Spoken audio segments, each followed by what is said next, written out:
சதகா செய்ய பணம்தான் வேண்டுமா? நபிகள் நாயகம் ஸல்லல்லாஹு அலைஹி வஸல்லம் அதற்கு பதில் சொல்லிட்டாங்க. அஸ்ஸலாமு அலைக்கும் வரஹ்மத்துல்லாஹி வபரகாத்துஹு.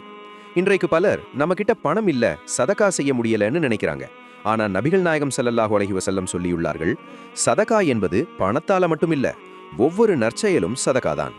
அதாவது ஏழைகளுக்கு உதவுவது சதகா, வழிகாட்டுவது சதகா, பாதையில் இருக்கும் இடையூறை அகற்றுவது சதகா, அண்டை வீட்டாருக்கு உதவுவது சதகா, சிரிப்புடன் பேசுவது சதகா, நல்ல வார்த்தை பேசுவது சதகா, தண்ணீர் கொடுத்தாலும் இது மிகப்பெரிய சதகா. நபிகள் நாயகம் ஸல்லல்லாஹு அலைஹி வஸல்லம் சொல்லியுள்ளார்கள், அன்பாக நடந்தாலும் அது ஒரு சதகா தான். கடைசியில் அல்லாஹ் சொல்கிறான், ஃபமை யஅமல் மிஸ்கால தர்ரத்தின் கைரன் யரஹ். ஒரு அணுவளவு நன்மை செய்தாலும் அது முன்னிறுத்தப்படும். அல் குர்ஆன். எனவே பணம் இல்லை, சதக்கா செய்ய முடியவில்லை என வருத்தப்படாதீங்க. நாம் செய்யும் நல்ல அமல்கள் அனைத்தும் சதக்காதான். இது போன்ற நன்மையான விஷயங்களை மற்றவர்களுக்கும் பரவ விடுங்கள். லைக் பண்ணுங்க, ஷேர் பண்ணுங்க, சப்ஸ்கிரைப் பண்ணுங்க. ஜஸாக்குமுல்லாஹு கைரன். ஆமீன்.